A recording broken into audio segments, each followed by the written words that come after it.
도의에 어긋난 짓을 하면 사람들은 하늘이 무섭지 않으냐고 비난한다.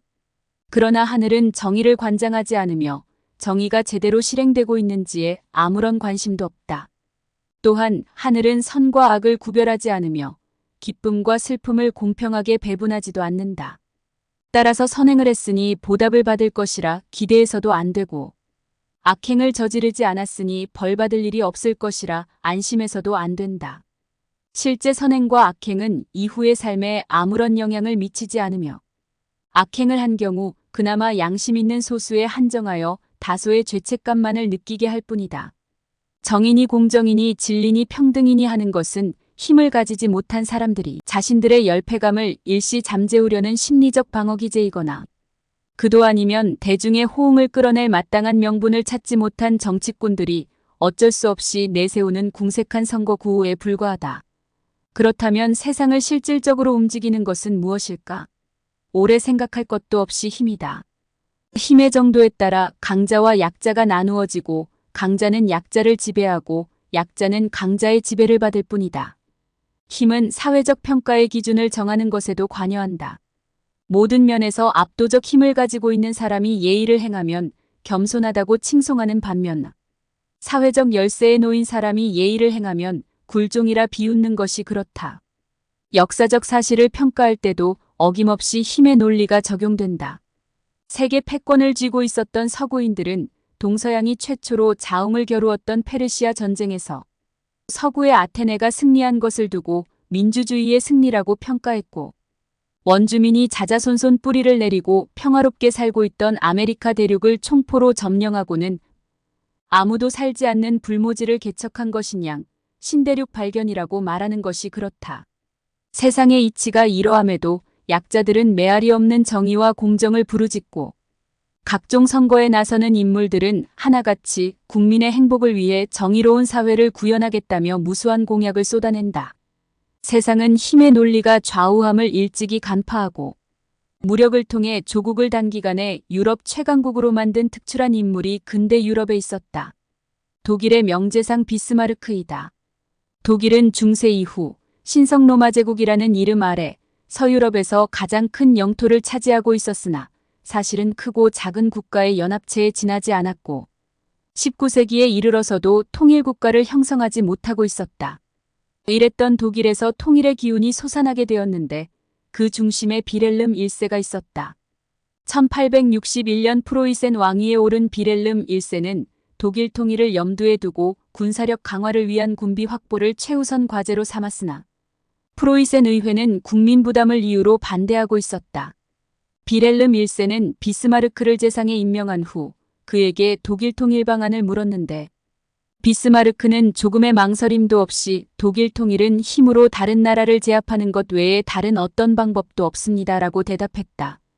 얼마 후 의회 단상에 선 비스마르크는 단호한 어조로 당시 대세를 형성하고 있던 자유주의적 여론을 반박하는 그 유명한 연설을 시작했다. 당면한 문제는 연설과 과반수의 찬성으로 해결되지 않습니다. 문제의 해결은 무엇보다도 철과 혀를 통한 힘에 의해서만 가능한 것입니다. 그를 철혈재상이라고 부르게 된 이유이다. 비스마르크는 논쟁만을 일삼던 비능률의 의회 기능을 4년간 정지하고 군대를 개혁하여 강군으로 육성하였으며 국민에게 무거운 세금을 물려 향후 통일전쟁에 필요한 자금을 확보했다. 비스마르크는 프로이센을 중심으로 독일을 통일하기 위해서는 오스트리아를 제압하는 것이 필수적이라 보고 외교 협상을 통해 오스트리아를 주변국들로부터 고립시킨 후 7주간의 단기 총력전으로 오스트리아의 항복을 받아냈다. 이어 군비 확장을 통해 전쟁 준비를 마친 후 보불 전쟁을 일으켜 스당에서 프랑스군을 포위하였으며 8만 3천 명의 프랑스군과 나폴레옹 3세를 포로로 잡았다. 프로이센군은 여기에서 그치지 않고 계속 진군하여 파리를 함락함으로써 프랑스로부터 보상금 50억 프랑과 알자스로렌 지역을 획득했으며 이로써 유럽 변방의 느슨한 국가연합체에 불과했던 독일은 유럽 최강국으로 도약했다. 일반적으로 나라 간의 전쟁은 군인들 간의 전투를 통해 이루어지지만 나라에 힘이 없으면 전쟁과 아무런 상관없는 민간인이 침략군에 의해 살육되기도 한다. 거대한 영토와 무한한 잠재력이 있으면서도 미처 힘을 키우지 못한 20세기 초 중국에서 이 같은 사건이 있었는데 1937년 12월부터 다음해 1월까지 중국의 수도였던 남경에서 일본군이 저지른 남경대학살이 그것이다. 노구교 사건을 시작으로 본격적인 중국 침공에 나선 일본군은 1937년 12월 초 국민당 정부의 수도인 남경을 향해 진군을 시작했다.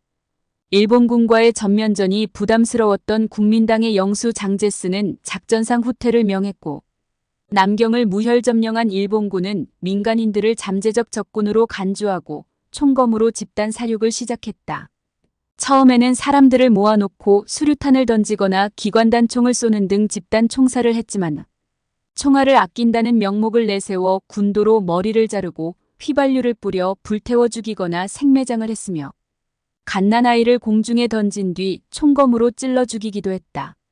특히 여성이라면 노소를 가리지 않고 강간하였고 살해하기 전 근친상간을 시키기도 하는 등 인간의 탈을 쓰고는 도저히 할 수 없는 반인도적 잔혹 행위를 서슴지 않았다. 이런 악마적 살인 행위는 6주가 넘도록 계속되었고 이 과정에서 약 30만 명의 중국인이 살해되었다. 이 같은 힘의 논리는 국가 간 관계에서 더 적극적으로 작용한다. 제1차 세계대전이 끝난 직후 열린 파리 강화회의에서 미국 윌슨 대통령은 한 민족이 자신들의 독립 문제를 스스로 결정짓게 하자는 그 유명한 민족자결주의를 주장했지만 이 원칙은 패전국이나 러시아의 지배 아래 있었던 일부 약소민족에게만 적용되었을 뿐 전승국 식민지에는 적용되지 않았다. 그래서 1919년 이 원칙을 복음처럼 받아들인 우리 민족이 거국적 만세운동을 일으키며 독립을 염원했지만 힘을 동반하지 않은 이 운동은 공허한 외침에 그쳤고 결과적으로 수많은 애국지사의 희생만을 낳은 채 일제의 조선 식민화의 속도만 더해준 꼴이 되었다. 힘의 논리는 시대를 가리지 않아서 기본적 인권, 인간의 존엄 및 가치, 남녀 및 대소 각국의 평등권을 확인한다는 성스러운 헌장 아래 지구상 대부분의 나라들이 국제연합을 결성하여 공동 대응하고 있는 오늘날에도 강대국은 여전히 약소국을 무력으로 침공하여 살상을 일삼고 있고 자국의 이익을 위해서라면 어떤 제재도 마다하지 않는 등 공공연히 약소국에게 고통을 가하고 있다. 나라의 힘이 없으면 아무리 인권과 평등 평화를 부르짖어도 강국의 힘에 짓밟히는 것이 엄연한 현실인데 하물며 힘없는 개인의 삶이야 말해 무엇하랴. 이런 이유로 억울하면 출세하라는 옛말이 생겼을 것이다.